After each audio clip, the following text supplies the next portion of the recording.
Okay, so we have some crazy Pokemon news for you guys today. Check this out. Cerebi update. Pokemon from X, Y, Omega Ruby, or Alpha Sapphire will be usable in rated battles. Single and double battle modes for the rated battle spot.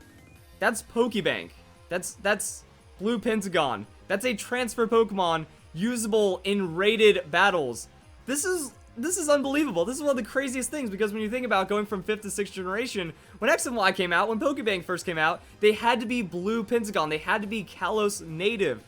Otherwise, you have to use them on the free battle spot if they were transfer Pokemon. But for Pokemon Sun and Moon, that is looking to be different once Pokebank becomes available. Now, I did a video on this already because I was looking at the Pokemon Global Link rules, you know, rated battles, online competitions, and it did mention Pokemon X, Pokemon Y, Omega Ruby, or Alpha Sapphire, but I didn't really know what to make of this. Did they mean the individual Pokemon, or did they mean it like National Dex Pokemon? That there's exclusive Pokemon right now, that not every Pokemon is currently obtainable in Pokemon Sun and Moon, and we need the Pokebank to actually have access to some of these guys. Like the Kanto starters, the Hoenn starters, we don't have access to a majority of the Pokemon in the game because the Alola Pokedex is 301 and now there's 800 Pokemon. So looking at this initially, you might think, oh, so National Dex Pokemon will be allowed. No, the Blue Pentagon Pokemon are usable in rated battles, and I'm trying to figure out why.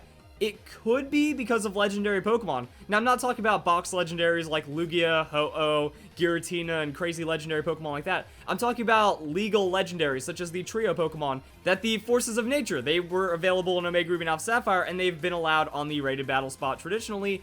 Same with, say, the Legendary Beast, something like that. So maybe this is to kind of balance that out, because without transfer, well then, those Pokemon wouldn't be allowed, even though they are format legal.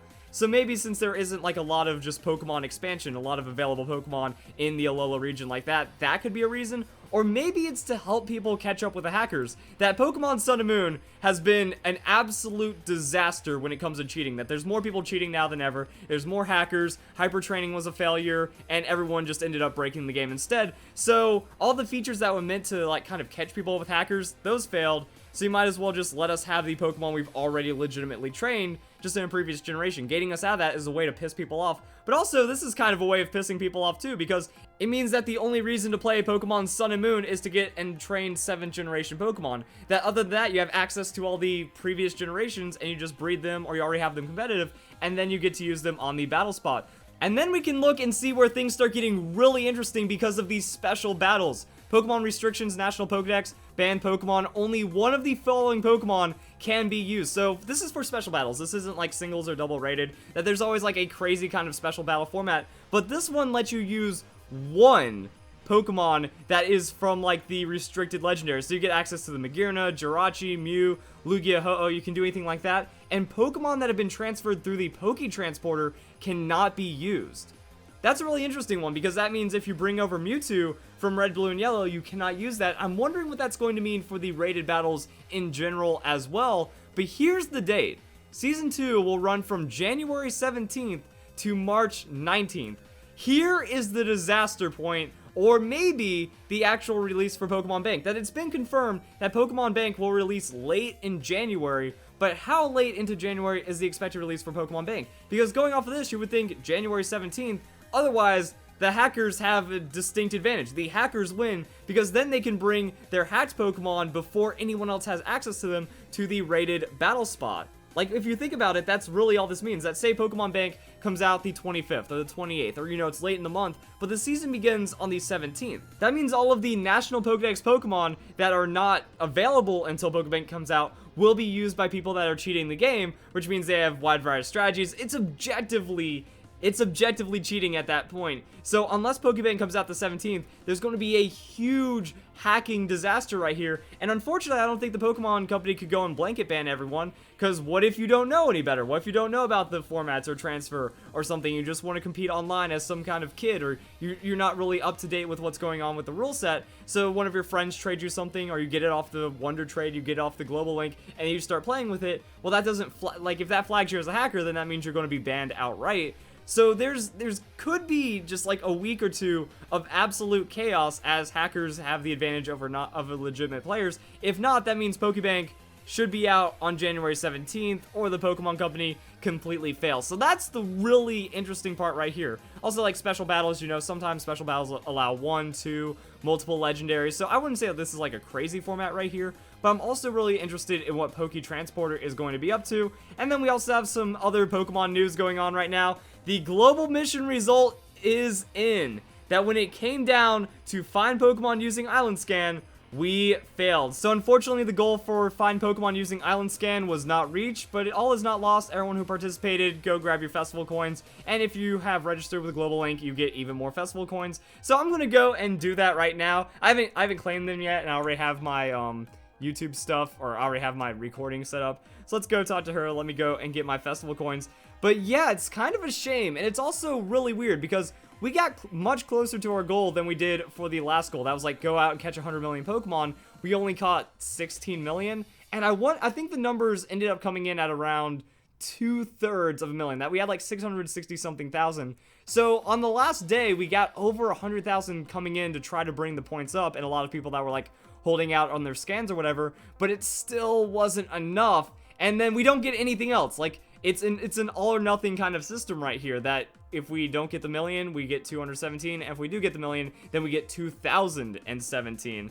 Also, I'm gonna go and see how the information checks out, and then I should be able to do it. So updating the information, and that's pretty much it. Like if you haven't claimed your festival coins, you pretty much just talk to the global mission lady, and she will hook you up from there. And then there we go. My 434 festival coins for free is still pretty nice. Like that's a free ranking right there. I am okay with all of that, but I wish it was 4,000. I wish there was like some kind of like scaling system to this. I wonder how the Pokemon Company is going to do. I guess I can have Friendship Cafe. I'll get rid of that. Like, I wonder how the Pokemon Company or Game Freak is going to respond with future global missions. Are they going to make them easier? Are we going to actually have a chance at getting this? Like, is the goal to actually complete these missions, or is the goal to like push the limit and make it almost impossible? Because it still seems like even with a goal of 1 million, it was kind of impossible, and that we still didn't make it happen.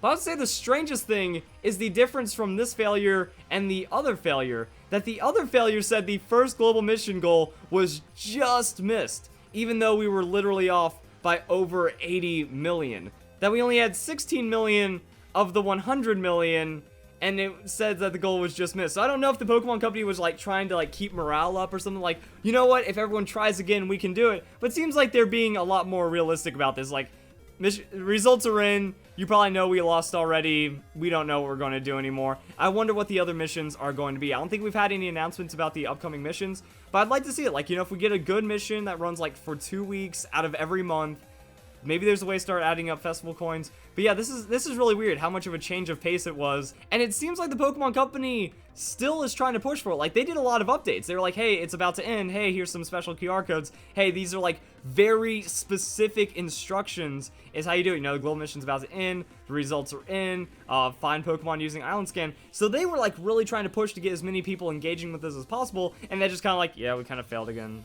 You know, that's kind of it. So I wonder if we're going to get any extra help, any more to try to make these happen, or if every global mission is going to fail, even though this is like a pretty big feature.